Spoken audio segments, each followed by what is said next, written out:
to another episode of the Have Aloha Will Travel podcast. We are back again, episode 59 this week. I am Kevin Allen, your co-host, as always, with me.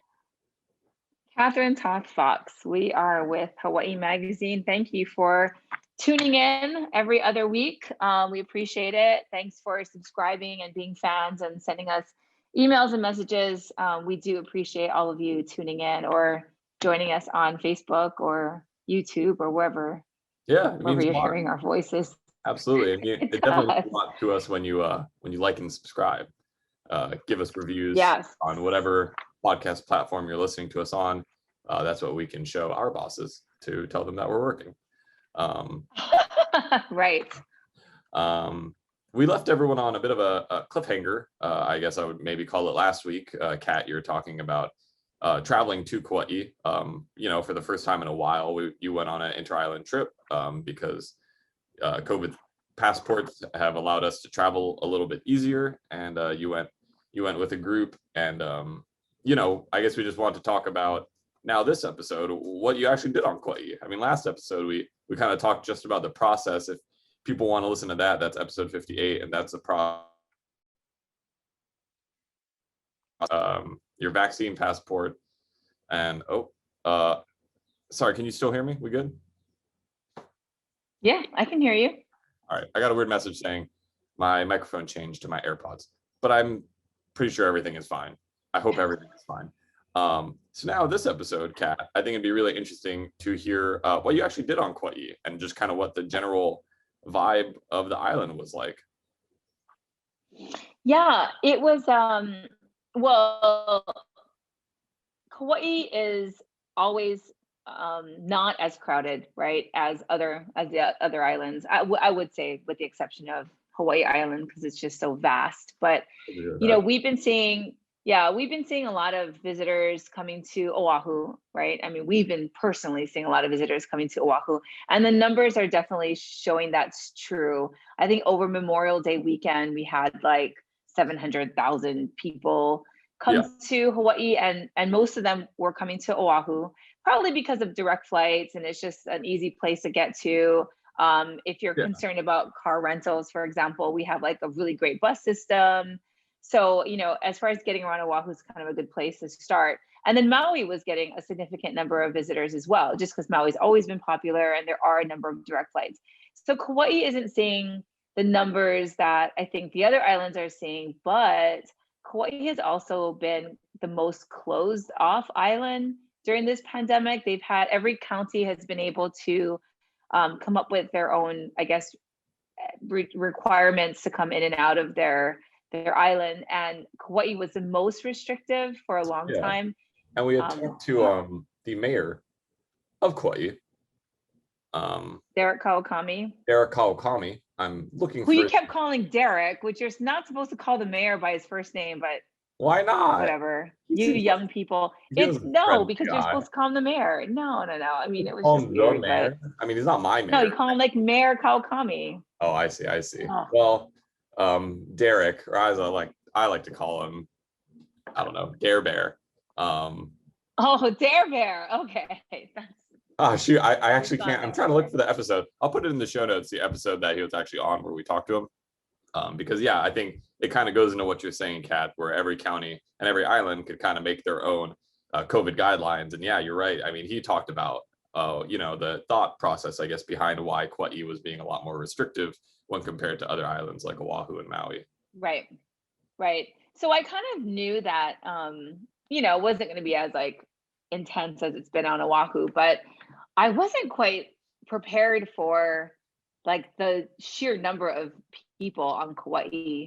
I don't know why. I guess I just kind of thought it was going to be like no one. I don't know what I was thinking. Anyway, so when I got there, I guess so. When I got there, I remember talking to some of the shop owners like in Hanapepe and in Hanalei, and they were saying they were also unprepared because as soon as Kauai opened, they were getting like 1,000 people a day coming in. It was kind of, a lot for a small community. Sure. And Hanalei has been kind of an interesting. So I stayed at the Cliffs at Princeville, which is just outside of Hanalei. It's on the north shore of Kauai, beautiful. What I liked about the Cliffs at Princeville is they are like condominiums. There are a fair number of them are timeshares. People live there, and then there's these rentals, and you know, they're really spacious, 1 bedroom, 2 bedroom. They're bigger than your apartment. I hate to Oh, say, I'm like sure 900 square foot like units. that's I 3 of my know. apartments. Yeah, with full kitchens. I mean, their kitchen is definitely bigger than your kitchen. I know what your kitchen looks like because You're I see looking at it my kitchen. every day. You're looking at my kitchen right I now? know. So they have like kitchens, they have like patio areas where you can, you know, dine outside. They have a pool. I mean, they have like tennis courts and all the amenities you would find at a hotel, but it's a condo, which was kind of cool. The location of it was great because, you know, we're kind of in the middle of like Kilauea is on one side, and then Hanalei is on the other side. What was interesting about Hanalei, and I think a lot of visitors didn't anticipate this, and I was unaware. So Hanalei was devastated by the floods of 2018, right? Yes. And then the pandemic, and then there was this big landslide that shut off the road that goes into Hanalei, that Kuhio Highway, Yeah. and and now they're fixing the road, but Hanalei, to get into Hanalei, it's only open like, and it changes, but when I was there, 3 times a day. So it would be open for a couple of hours in the morning to get people in and out of Hanalei, mostly residents. Then it'd be open for like an hour or two in the middle of the day, and then a couple of hours at night, which meant that you really had to plan your trip because you couldn't just be like, oh, I feel like going to Hanalei today. Yeah, no, like you have to get in the morning or in the afternoon. Anyway, the timing of it was kind of And interesting. you gotta make And sure you get out. yes, because you could get stuck in Hanalei. I mean, not that that's a bad thing, but if you have no place to sleep, that's a bad thing. Yeah. Um, Better hope you rented anyway, a I'm saying this because even with all of these obstacles, right? The vaccine passport and taking a COVID test to get into the county, and then it being, you know, restricted and all this stuff. And then Honolulu, there were still a lot of people. And every shop owner I talked to said, you know, it was just super slow, terrible for them during the pandemic, right? Restaurants and stores. But then suddenly it was literally like the day Kauai reopened. Oh, It was interesting. just like a massive amount, for massive in relatively speaking, amount of visitors. They were Open the unprepared. floodgates. Yeah. Yeah, Oh. yes. So So what was it like? that I was mean, unexpected. was it busy Um, when you went? oh yeah, like you couldn't find parking at places. Really? You know, Haena State Park, as you've written about, we can put that in the show notes too, requires a reservation system. So there's a limited amount of people who can get into Haena State Park anyway. Yep. Kalalau Trail had reopened. So, you know, there were a lot of places that visitors like to go to are now open. And accessing it is, I think, the challenge right now. Like getting into Hanalei was a challenge, right? Getting a reservation at Haena State Park is a challenge because there's limitations. You know, a lot of the tours that we were booked on were booked up. Like, so essentially, you can't just go to Kauai and think, oh, I'm just gonna have dinner at Barracuda tonight. Like, no, you can't get in tonight. People have already made reservations like maybe weeks ago. Yeah. So I I felt feel like like, because there's, yeah, like Oahu, we have the same problem, right? yeah. But there's so many options and alternatives. Yeah. Whereas I feel like on Kauai, right, it's like if you didn't get that dinner reservation, like trying to find dinner in Hanalei Yeah. We have might be a zippies little on water, tricky. you know, Yeah, like Kauai, 24 hours. 24 hours, you know, but Kauai, yeah, you're right. And I think that kind of has been, I think what we've been, you know, we as Hawaii travel experts have been seeing over the past month is that, you know, if you want to come to Hawaii, a lot of how well your trip is going to go is entirely based on how early you plan and how much pre-planning you do. Because it's not like how it was, you know, before the pandemic. Right, We're really seeing an unprecedented number of visitors coming, as well as, you know, a lot of places have closed and a lot of places right. understaffed because a lot of places lost, you know, workers during the pandemic and stuff. So yeah, I think, and I guess you're really you're really nailing it in with Kauai. Like, you're right, Oahu, if you can't find somewhere to eat, you can still go somewhere to eat that is a Taco Bell or a Zippy's. But on Kauai, your options are much more limited. I mean, I don't even think there is a Taco Bell on Kauai now that I think about it. that's a big statement to make. Are you saying there's no soft tacos on Kauai? I don't want to believe I it. don't think so. I mean, there's definitely a McDonald's and a Burger King, but I Okay. don't even think there's like a Jack in the Box on Kauai. Never mind. Not that you want to come to Kauai to eat a Jack in the Box, but Yeah, it's not as special. interesting side notes. Yeah. No. Yeah, and well, not only that too, but it is kind of this perfect storm of we still have social distancing guidelines in place. So restaurants are still required, right, for the 6 feet apart. But also tours are limited in capacity because of social distancing. So yeah, there's like less number of places to go to and to Yeah. eat at and to whatever to book reservations with. Fewer seats available if you're trying to get into those places, right? And Yeah. then more people like Yeah, definitely. vying for those seats. So And yeah, I think you have to plan ahead for sure. you went on a couple of tours. I did. So I did. I went on a kayaking adventure with Rainbow Kayaks. They're based right in town actually. When you get off the airport, it's like a Which is 10-minute drive to which their is the first thing you what? did right off the plane. I know. You woke up at like 5 a.m, got on a plane, and then kayaked like 8 miles round trip. Something like that. Yeah. Actually, I got up at like 3:30, I Okay, think. well, that's because you're a crazy person and you wake up. Well, yeah. But I mean, I got off a plane. It was only like 6:30 a.m., I think, and I drove right to the outfitter. Anyway, Rainbow Kayak Tours, we went on it was a 4.5-hour tour, a kayaking. I know it's a little insane. Brutal. We kayaked up the Wailua River, which is the largest navigatable waterway in Hawaii, I think. Yeah. Did I say that By right? I'm not sure. by small boat, Like, not by right, any there's boat. I, right. I had to fact check this whole thing one time for an article. It's not by any boat. It's just by small Yes, boat. There are other. It's a lot. Ami's in the shot now. Ami, I know. She's so cute. yeah, Look at her. What a ham. I know she's got a big belly though.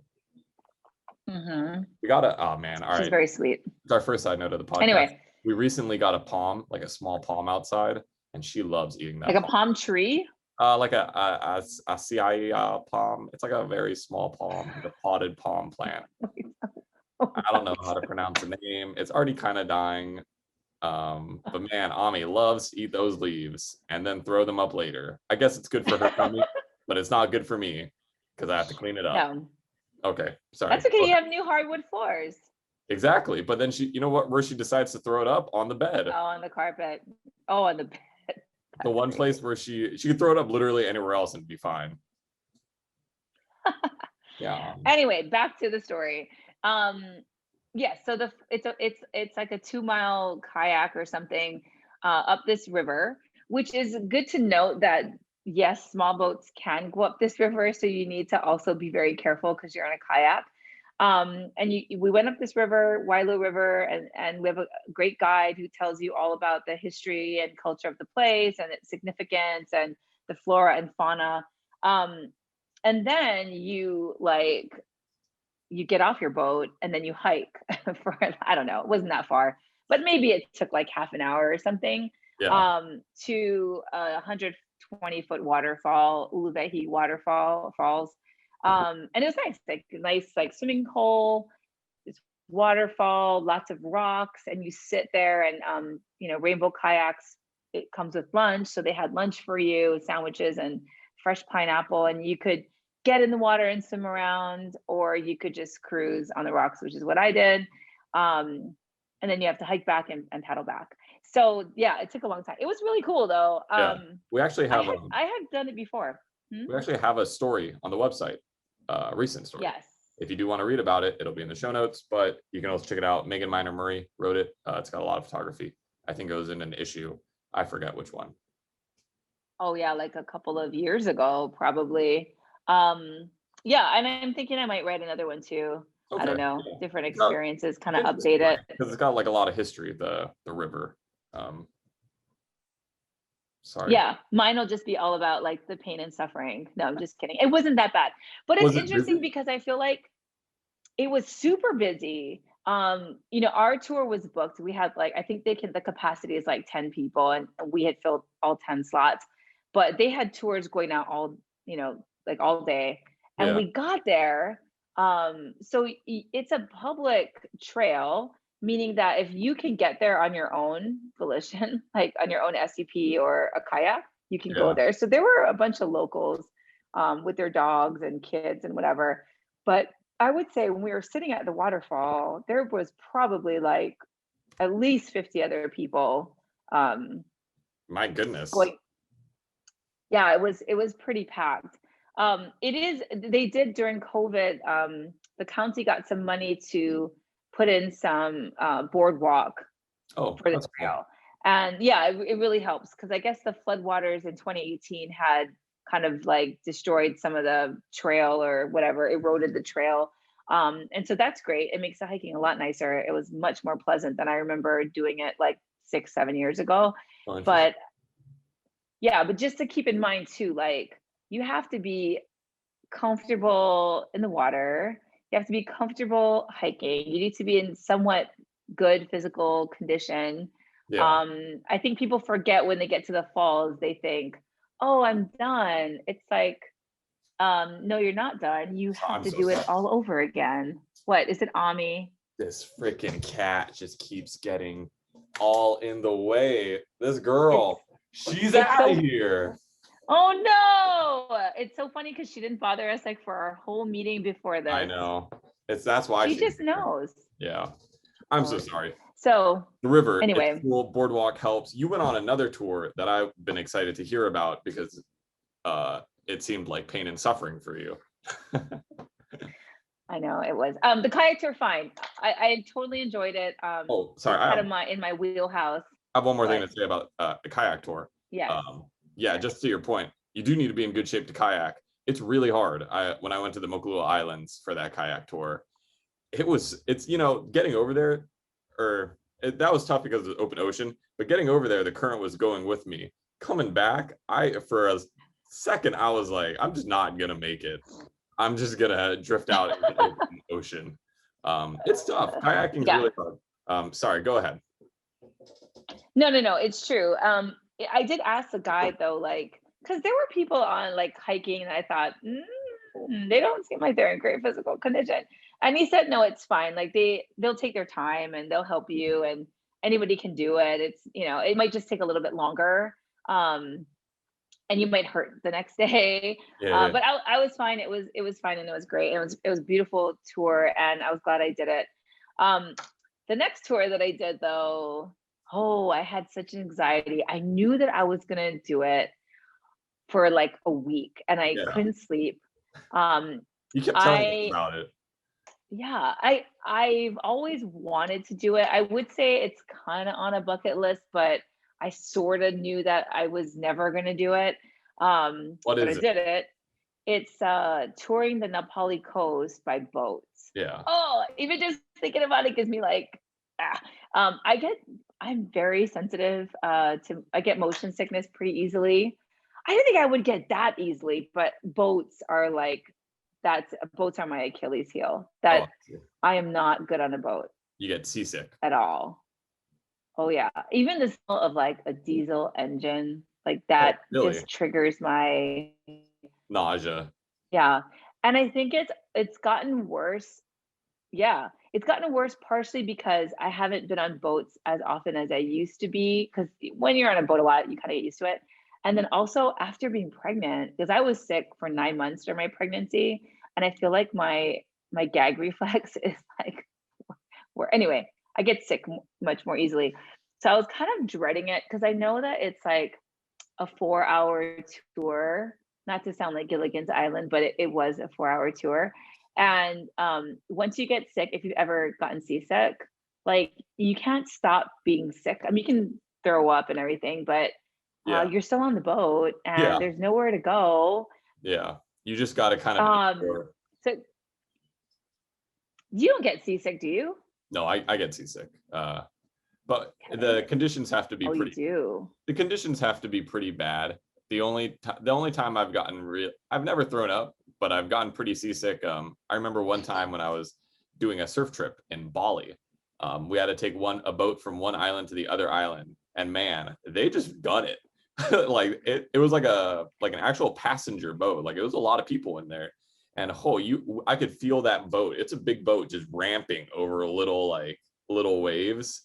And that was tough for me because there was like 6 other people near me throwing up. So I went outside and got some. Oh, Um, yeah, that ah. was my worst seasickness. No, I get a little bit. I Well, get a little queasy. It's tough, man.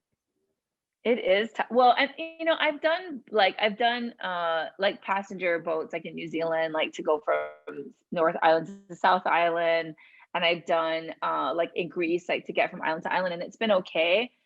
It's more the idling, Oh like yeah. when the boat idles, that is, I'm done.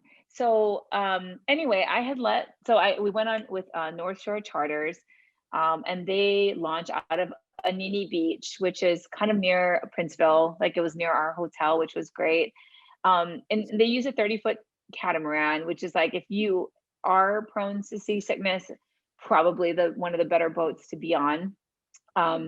So everything was kind of lining up. I was like, okay, they're launching from Anini Beach, so that's good because then it's not that far, and you're going in the right direction. The catamaran is great. And then I called, and they were so nice, and they talked me through it, and they're like, if you really don't want to go, you don't have to go. And Did you I do mean, any, they really talked me through it. did you do any preventative Huh? measures like ginger or? I did. No, so ginger doesn't work for me, but I take Dramamine. And what you're supposed to do is like pre-medicate. So you're supposed to take it then the day before too, the night before, and then the day of. So I did. I took it the night before. I didn't take it the day of until I made my decision because I didn't want to take Dramamine and then be loopy for the rest of the day and not be on a boat. So Yeah. I kind of waited, like I wanted to see the conditions, and I was like on the computer, like looking up like wind and Yeah. surf, and there Yeah. was a little bit of surf, and that was what kind of like worried me a little bit. It was like a little north bump, like 1 to 2 feet, which doesn't seem like much, but on a boat it's something. It wasn't Definitely. flat. So I woke up that morning, I went to the cliffs at our hotel. You can go look at you can walk to the bluffs. I looked at it, it was like this beautiful day. I mean, it was like sunshine, it was calm, Sure. It was water inviting. was like, yeah. And then I went all the way down to Anini Beach, and I decided, like, at that moment, okay, I'm gonna get on the boat because this is literally the only time ever I felt that I was gonna do it, And because how I did would it never do go? it again. You didn't get sick, and then it was perfect, and you saw dolphins, and how did it? No, and I didn't even see dolphins. Well, there might have been. I wouldn't know because I was sick from like 20 minutes in. Oh no, that Yeah, sucks. it was pretty bad. Well, actually, it was okay. So just to let you guys know, if you are seasick, or you're prone to seasickness, this is what the tour is like. And I am gonna write a blog about this, like how to do the Nepali if you're If you're seasick, prone to seasickness. if you get seasick. Yeah, yeah, yeah. Because I mean, I think these things are good and are really helpful. So one of the things, I sat on a certain side of the boat. Obviously, they want you look at the horizon. I think a lot of things I did wrong. One of the things you're not supposed to do is don't look at your phone. And I was like, I gotta take photos. And I think that was what killed me pretty early on, was I was trying to take photos and videos. And that was just a bad idea. But also, just so you know, with the boat, they do idle a lot. Like they actually stop along the way, Oh and yeah, you're just like rocking in the boat. Cause I think I was totally fine. It was great. I was feeling good. And as soon as they started to stop, and I would say there were at least 8 different stops along the way. And sure. that's when I got sick.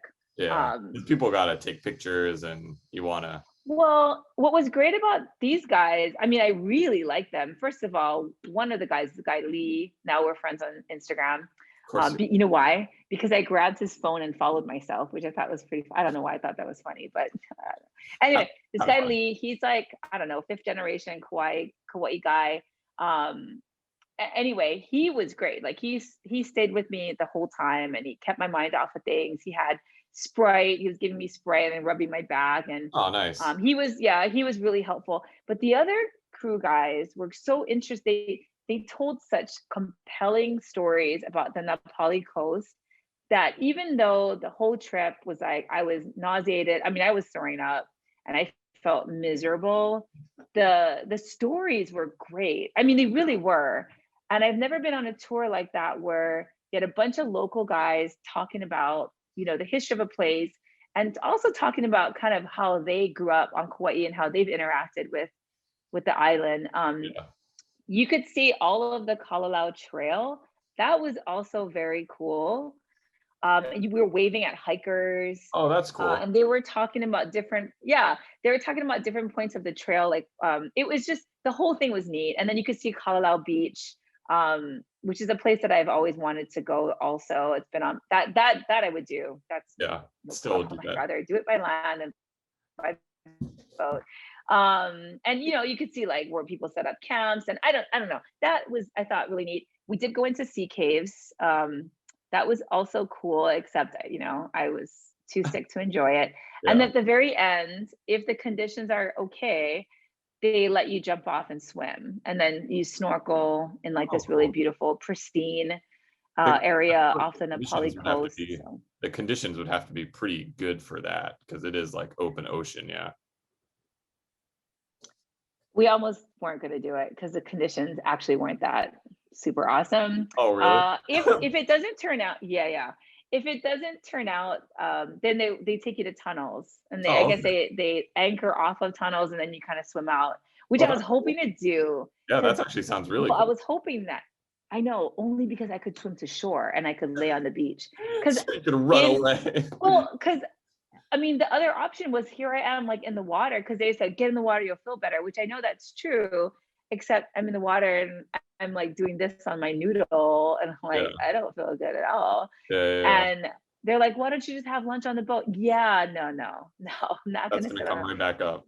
And then once they're done, they just like booked it back. But even then, it took an hour to get from where we stopped on the Nepali coast all the way back to Anini Beach. It took an hour. Well, at least the tour guides made it sound pretty fun. Yeah. I mean, I think that is cool that you get like not just, I feel like a lot of tours, they will tell you the history of a place, which is cool, but sometimes I want to hear like their personal history of the place, because you're right, like a lot of these guys probably grew up, the Kalalau Trail and Hana State Park was like their backyard essentially. So I think that's a lot of fun. And man, yeah, that's definitely a bucket list thing for me. Go check it out. Go do it by boat. Sure, you can do it next time. Maybe I'll do it next time. I want to surf. You know what's interesting? Do you see any surf breaks? I wasn't really looking at fair enough. near. What was interesting was, so my husband has always wanted to kayak the Nepali coast. That's been his bucket list thing, because he's a kayaker. He competed in high school. Like that's his deal. He kayaks. Yeah. Which is great to go with him, because then you can sit in the front and like pretend to paddle, and he just paddles for you. Anyway, so anyway, we were going back, and it's pretty surgy. Like, it wasn't like this nice, really calm day, and there were kayakers like in the water. Oh, really? And they did not look like they were strong kayakers. And the guys in our boats were saying it's like all the time they find overturned kayaks. Oh, really? And then they start looking for people to save. Yeah. And I was like, are you kidding me? And they said, yeah, people want to do it, but they are not, like, I don't know if they're not forthcoming about how skilled they are, or the conditions turn or whatever. But I mean, it was like shocking, like to see them, like sometimes they would disappear in the swell, and you're just like, how are these guys out here in the middle of nowhere? It just seemed super sketchy. Very. Yeah. Huh. So anyway, I mean, when in doubt, don't go out. That's what they say. Well, just because Eddie would go does not mean you have to go. No, but I understand, like, if you're on vacation, like for us, I mean, I guess technically I was on vacation, so it's a timing thing. I'm only there for a certain amount of time, and you can't predict the weather. So like, if I'm planning a trip in August, I'm just like crossing my fingers that there's going to be great conditions. I'm booking my Nepali coast tour. You know, things happen and you have to back out of things, of course. But I mean, I get it. Like that's how I kind of felt like, when am I ever going to have this opportunity to do this tour again in what seems to be pretty okay conditions? Yeah. Like the, you know what I mean? So I just I did know. it. I Feel like don't regret doing it. with our job, you probably have another opportunity in like 8 to 16 months. I still want to do that. This has been on the back burner for a long time. That beach, kayak to that beach along the Nepali coast, Mm, camp along there. yeah. One of these days I'll do that, maybe. I don't think I'm a strong Well, kayaking is kind of hard, is why. It's not like you can just be a fit person and then kayak good. Like kayaking kind of has mm, its own, skill set. Like it's very easy to overturn those kayaks. well, and there's a technique to it. I mean, it's Yeah. not like I think paddling a well, I mean, I grew up here and I paddled, but I think paddling a canoe is, to me, more like easier and more intuitive than a Yeah, definitely. kayak with the blades and how you have to turn your wrist and like Yeah. rotate and all And that it's stuff. such a Um, lighter vessel, it's a lot more yeah. turbulent, I guess. Well, and if you're gonna go camping, you're gonna have to like lug all your gear with you. Yeah, and you don't want to get that wet. Um, I'm not going with you, by the way. what?